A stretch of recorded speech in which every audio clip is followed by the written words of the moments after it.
Então, alunos, hoje nós iremos ver adição e subtração de radicais. Mas antes de explicar esse assunto para vocês, eu vou ter que colocar um conceito aqui para vocês já terem esse cuidado.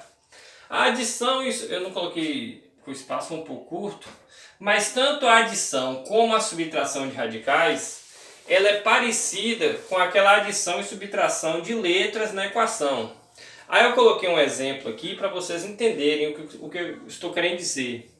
Por exemplo, 4x mais 3x, quando você soma, 4, mas a gente não mexe com a letra, lembra? A gente só soma a parte numérica. Então a gente só pode somar também x com x, lembra? Eu não posso somar, por exemplo, 4x mais 3y. Eu só posso somar x com x, y com y, a com a, b com b. E assim sucessivamente. Então eu só posso somar termos semelhantes. Então na adição de radicais vai funcionar do mesmo jeito. Então eu coloquei um exemplo aqui para você entender. 4x mais 3x igual a 7x.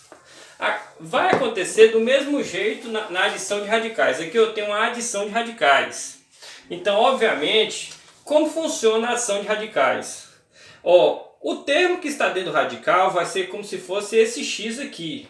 Esse vai ser chamado termo de semelhança. Eu só posso somar termos quando o termo de semelhança é igual. Tem que ser tudo igual, viu, pessoal?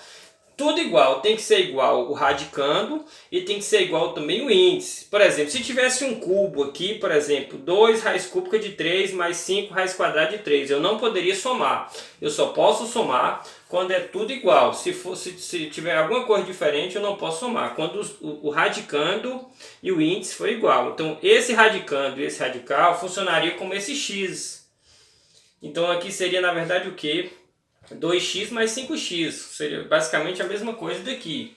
Então, como que você soma os radicais? Essa raiz de 3, ela não é mexida, ela só é o termo de semelhança que eu tive, igual eu tive aqui com 4x e 7x. Então, vai ser o termo que diz que os dois termos são semelhantes. Aí eu só vou somar os termos de fora. 2 raiz de 3 mais 5 raiz de 3, eu vou ter 7 raiz de 3. Então, eu só vou somar o 2 e o 5. A raiz de 3 eu só conservo.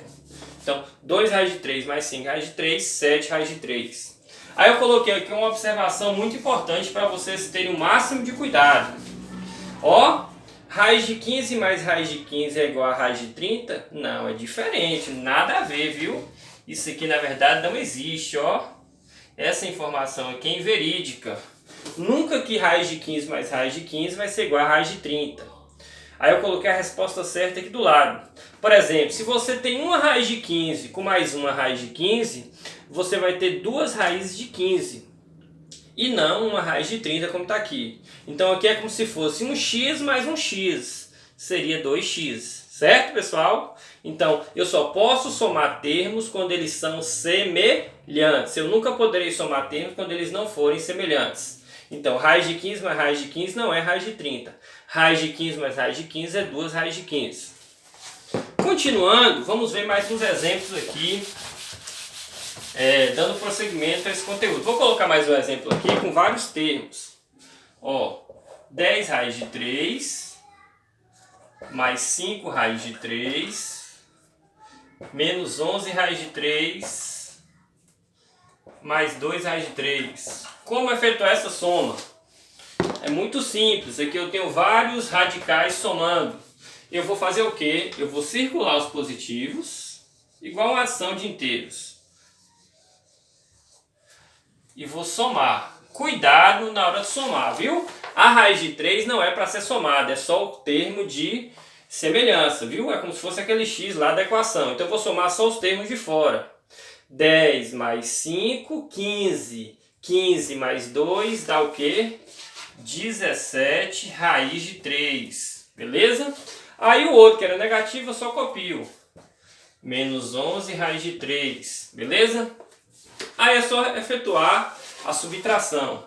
17 raiz de 3 menos 11 raiz de 3 dará 6 raiz de 3, a resposta final. Então a raiz de 3 sempre será conservada no final também. Eu só vou somar ou diminuir os termos de fora. Vamos ver agora um exemplo que não vai ser todo semelhante, só que ele terá semelhanças entre si. Por exemplo, 6 raiz de 5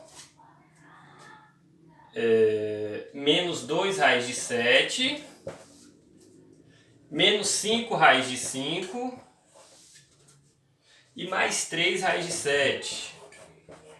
O que é que a gente pode notar aqui?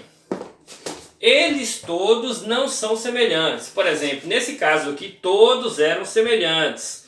Todos possuíam uma raiz de 3. Aí por isso que eu pude somar os positivos, depois diminuir os negativos e chegar numa resposta só. Aqui não. Você tem raiz de 5 e raiz de 7. Quando isso acontecer, você vai ter que somar ou diminuir o semelhante com o semelhante.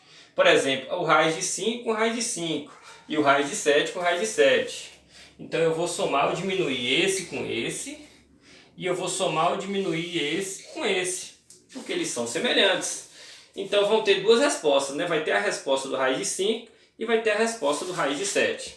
Então resolvendo, como vai ficar? Eu tenho 6 raiz de 5 menos 5 raiz de 5, ó, eu estou somando esse com esse. Eu não posso misturar com raiz de 7 não.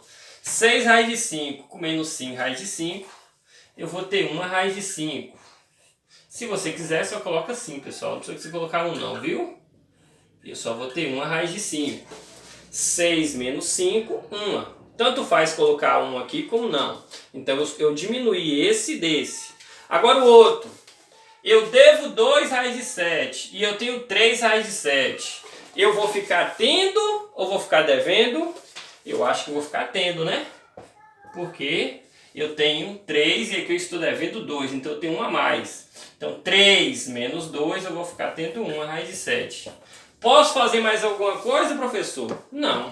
Resposta final é essa. Então, 6 raiz de 5 menos 5 raiz de 5, 1 raiz de 5. Menos 2 raiz de 7 com mais 3 raiz de 7, mais 1 raiz de 7.